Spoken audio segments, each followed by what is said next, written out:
Alright, welcome back everybody to part 4 of the Racing Lawnmower series, where I take a lawnmower and build it from the ground up and combine it with the four-wheeler. And so far that's where we are at. We are in the middle of grafting the front suspension from the four-wheeler onto the lawnmower frame that I built a couple episodes back. If you haven't seen those episodes, I highly recommend you go back and watch them. That way you're all caught up and you know what's going on. But in this video,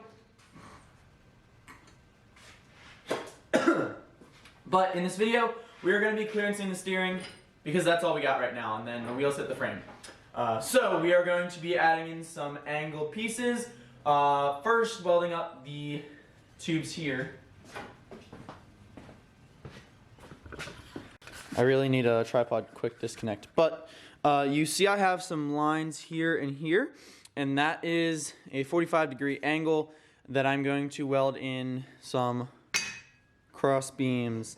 Now I'm not going to use this tube, I'm actually going to use this. It's a little bit smaller than what we're using, and it's a little bit thinner wall, but it's still going to be plenty strong and able to support the frame. But before I go ahead and weld in those braces, I want to weld the tube to the frame right now. That way, when I weld in this brace, it's not covered up, and it would make it a lot harder to weld. So I'm going to weld it first here, then I'll weld in or tack in the braces, and then we'll figure out where we need to cut and what we need to brace.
Alright guys, so we officially have narrowed our frame. I'm going to go ahead and take this this side tire and throw it on, and then we'll see if it clears. Hopefully it does, and if it doesn't, we'll find out here in just a second.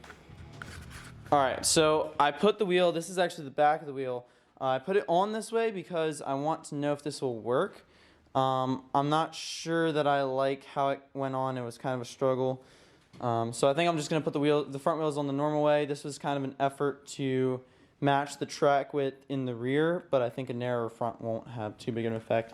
But with the tire like this, we have plenty of clearance. So now what I'm gonna do is put it on the normal way, the way it's supposed to go, make sure we clear that way too. So that way I know I don't have to do any other modifications further down the road. Alright guys, so I just checked for clearance on both sides and have confirmed that whatever way the wheel mounts, it's going to clear this at minimum by 1 inch. So we are good. Now, the reason I'm having issues placing the tire on this way is because on this side, these little circle nubs, you can kind of see them, they are filler because there were older or other bolt holes and somebody didn't like them, so they filled them in. So I'm going to grind these out when we get there, and then I'm also going to take another valve stem. I'm going to drill a hole in this side and put another valve stem in. That way I can keep maintenance without, like if the tires need air, I don't want to have to pull them off to air up. I just want to be able to go. So that's the plan. I'm going to grind those little nubs off. That way we can space the wheels how we want to. But for right now, I need to tend to welding the rest of this up. And then I'm also going to create some boxes that are going to cover the ends of this and ends of this, give it a little bit more structure, and also keep the water out so that way we don't get any rust on the inside. And then I'm going to make a brace plate that goes along here, so it'll bridge the gap between this tube and this tube. And then I'm going to take all of this off and see if I can't weld on to this side here.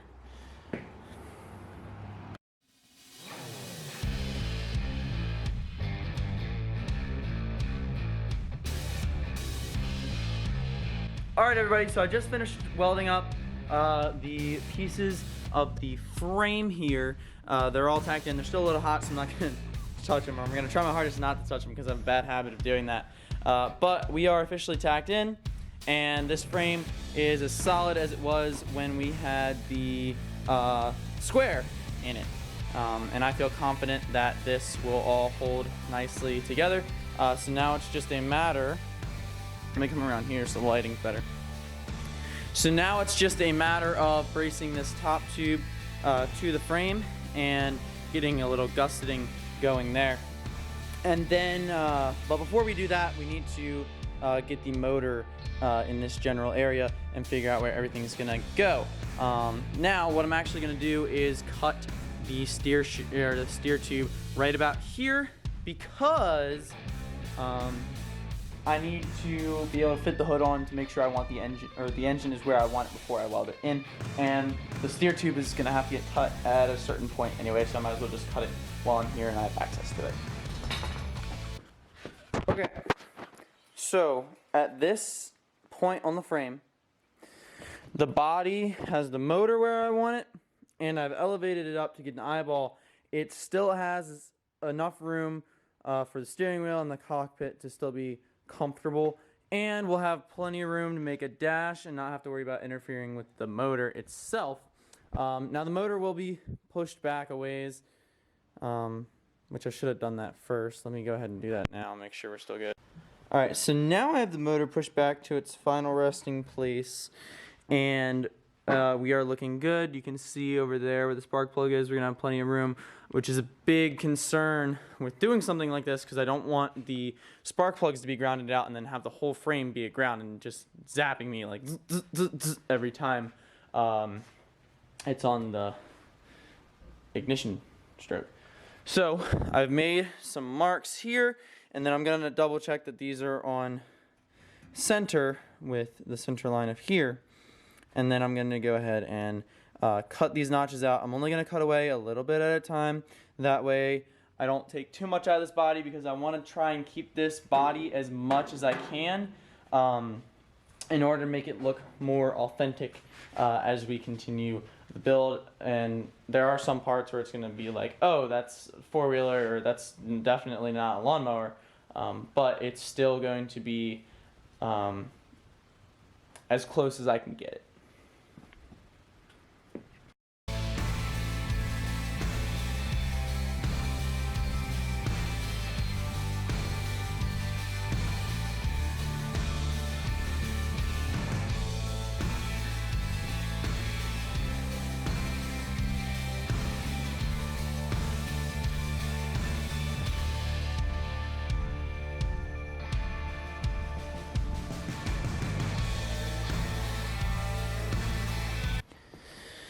Alright, so I've done some trimming and some mocking up, and we're getting closer. We're just not all the way there yet. I'm trying to get the body to sit as low as I can, and I am going to have to end up trimming into these vents, which is like the cool part of this hood. So I was originally going to do this and kind of hammer this down, match the wheel kind of, and then still have these vents, but they're going to be smaller. And then I thought, why not just have this end meet up here and kind of have it gradually fan out. So that's what I'm going to go with.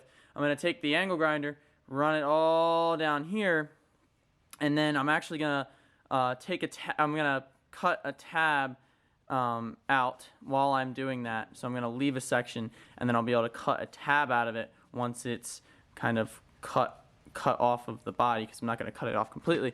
And then I can use this screw, and there's a bolt behind it to suck it in, and this will pull everything over, and it should tuck up nice against the body. It will still keep the same look. It just won't be as boxy in this area, and it should allow for clearance of the wheels while turning and under suspension load. So I'm going to do it to one side first, and then I'll go ahead and do it to the other side. Alright, ladies and gents, so this is the finished product. As you can see, this bolt right here kind of sucked everything flush in. So I call that a success. We're going to see how it fits on the cart now. But just real quick, here's the before, and here is the after. Alright guys, so it is the next day. I had to head to work, so I just stopped work on the go-kart. But this is as far as we got. We got the body a little bit lower. We cut into this front panel here. The only thing that's restricting us from going any lower is this panel in here is hitting the lower suspension arm. And we are going to have to do a little bit of clearancing with this fin setup. It's not necessarily going to have to be up here, but I did have a plan for that if we need to. So we're going to be, I'm going to be fitting that up today, and I'm just going to set the GoPro on time lapse so that way I can just work efficiently. But I'll talk to you guys every here and again. So hope you enjoyed this this coming time lapse.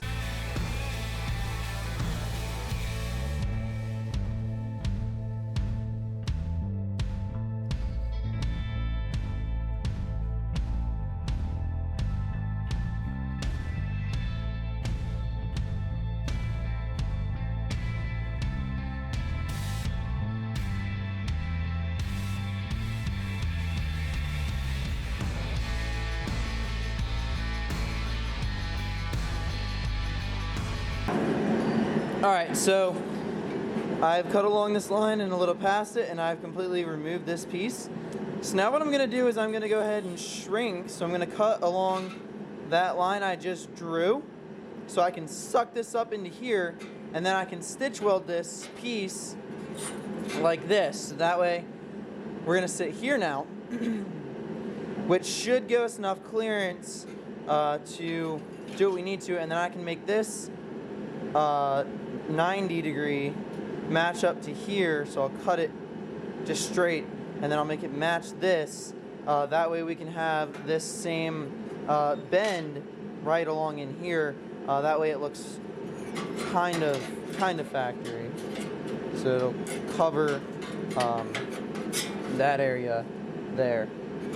So I'm going to do that, and then I'm going to show you guys the final product. So I'm going to cut along this line, and then I'm just going to kind of tack these pieces together as best I can.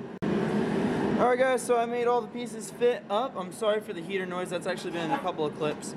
But everything's welded up. I'm going to leave it looking like this just because I think it gives it some character, and it's not supposed to be perfect. It's a rat rod, or it's intended to be a rat rod. Like, I'm leaving all the rust and stuff, and I think this just kind of adds to the effect.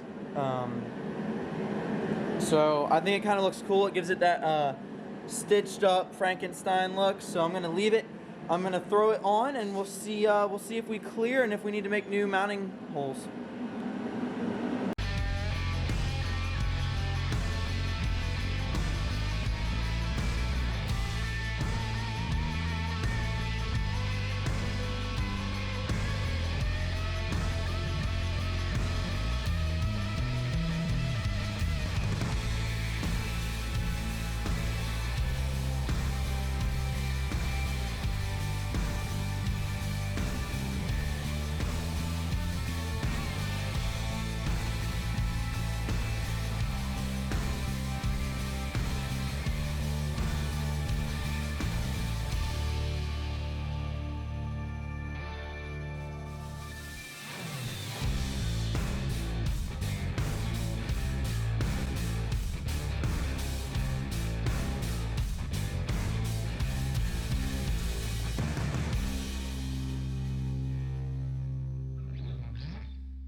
Alright guys, so we officially have clearanced everything with the body in the front, that is anyway. It's going to be a little tight when normal riding, but thankfully the wheels shoot backward that way a little bit when the suspension compresses. So I don't think we're going to have any issues with suspension travel. Now there are some issues that we can't quite see yet because we haven't driven it. As we drive it more, we'll see spots where we're rubbing, spots where we need to clearance some more. But as of right now, we are looking good, and I'm gonna leave these like this. I said it before. Now this is the first side that I did. You can kind of tell because compared to this side's a whole lot cleaner and everything kind of matches up a little bit better. The first side I was kind of doing a little bit rough because I just wanted to see how it went, and it's okay because it gives it a little bit more character, and we're not going for perfection with this build. So now that I have it all mocked up, all clearance in the front, I can go ahead and figure out some different mounts for the back because the original mounts that I had designed are no longer going to work. So I'm gonna have to figure something out with those, and I'm also gonna have to figure out a way to mount up the front. So I'm gonna do that off camera because my GoPro is starting to die and I don't want to use too much time lapse. So I'll just explain what I'm doing as I'm doing it, and then I'll show you guys the finished product. So sorry about no more time lapse, but I would like to get this video done at some point this week. So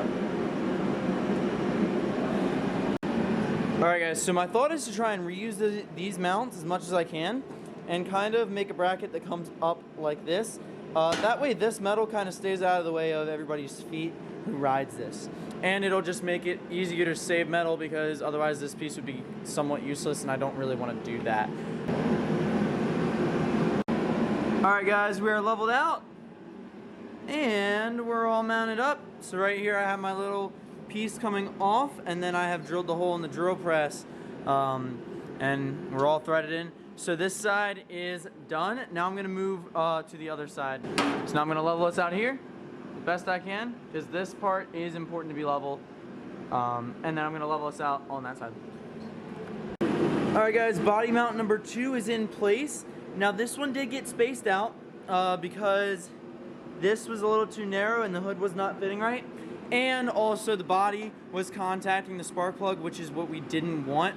So I had to space it out a little bit. So now we clear the spark plug, and the spark plug wire should not ground out how we don't want it to. So now we got the back all figured out. I got it level this way, didn't get it level this way, so I figured I could deal with that when I got to the front because it looks like this corner's high anyway. So now that I've got the back mounted up, I'm gonna stare at this for probably 30 minutes trying to figure out how to mount the front, and then we will have our body on, and then I'll go ahead and get our engine in its final resting place and tack that in. Alright, so I'm starting to mount up the front. I have the hood open so that way I can see. What I've done is I've cut the front bash bar from the four-wheeler and have just laid some tacks here and here just to mock and hold the front piece in place. So what I'm doing now is I'm taking the cut pieces of the bull bar and I'm bolting them to these factory bolt holes of the lawnmower, and I'm going to be welding them in to place here, right down there, and they're not only going to hold this down, but they're also going to provide some support for the chassis or for the body. So I'm going to tack in down there on 3 points here in this seam, and there's one more seam down in there. But with the mower at this position, I have enough room to turn the wheel, and if I look at where the max turn is, we're not far off. You can kind of see where that stopper is. We're not very far off, and if I really want to, I can push it to where it needs to go. But we're gonna have all the turning we need in order to make this thing do what we want to do. So I'm gonna go ahead and weld those up, and then I'll get back to you guys. Alright guys, so body mounts for the front are on, and we have some little things here and there, like this bolt hole, or this bolt needs to actually relax. It's pulling way too hard So I need to pull this out, let it chill, and then drill a new hole right beside it. But if I pop the hood real quick for you guys, those things are gonna pop out. That's okay. I need to make them tight. They're not tight right now, but we have just tacked in place both of our mounts for the front. Now this one did not touch. I'll have to fix that later. But I am gonna do some plating and some better welds on this because I don't want this to fall off. Now it's not structurally important, so I'm not too worried about completely like covering everything in like insane amount of weld. But I am gonna get it good enough to where it's not going to move if I hit a tree or something like that. Now I'm not saying I'm gonna intentionally hit a tree with this, but accidents happen, especially just when you're riding. But last thing for today, I'm gonna finish welding those up and I'm gonna tack the engine in place. But that's where I'm gonna leave this video off. Thank you guys so much for watching. If you made it to the end, comment down below. Let me know what your favorite part of the video was. In the next episode, hopefully, we will be mocking up the rear axle, and this thing will finally be able to sit on the floor by itself without any props of any sort. So I'm super excited to see this thing finally coming along. The purchase of the four-wheeler in the last, or 2 videos ago, was an insane step forward, and I'm very happy with where I'm at right now in this build. So thank you guys again so much for watching. Please subscribe if you want to get notified next time I upload a video. Other than that, have an amazing rest of your day, and I will see you guys in the next one. Peace out, and God bless.